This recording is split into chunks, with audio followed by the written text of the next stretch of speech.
আসসালামু আলাইকুম। আশা করি সকলে ভালো আছেন। আমিও ভালো আছি আপনাদের দোয়া এবং ভালোবাসায়। বরাবরের মতো চলে আসলাম নতুন আরেকটি ভিডিও নিয়ে। আজকের ভিডিওটি হলো নরসিংদী জেলার লটকন নিয়ে। আমি এখন উপস্থিত আছি নরসিংদী জেলার বেলাব উপজেলার বাজনাব ইউনিয়নে। বাজনাব ইউনিয়নের লটকন চাষের জন্য একটি গুরুত্বপূর্ণ এলাকা।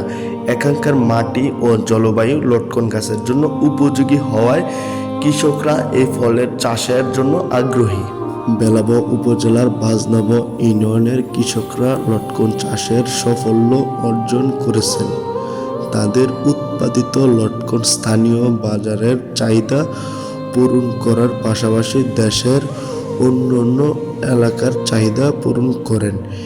এই অঞ্চলের লটকন চাষ কৃষকদের আয়ের একটি গুরুত্বপূর্ণ উৎস হয়ে উঠেছে। লটকন চাষের মাধ্যমে বাজনাব ইউনিয়নের কৃষকরা অর্থনৈতিকভাবে স্বাবলম্বী হয়েছেন এবং এই ফলের জনপ্রিয়তা দিন দিন বৃদ্ধি পাচ্ছে। ধন্যবাদ সকলকে আমার ভিডিও দেখার জন্য। আজকের ভিডিওটা এই পর্যন্তই ছিল। সকলেই শেয়ার করে দেবেন। আসসালামু আলাইকুম।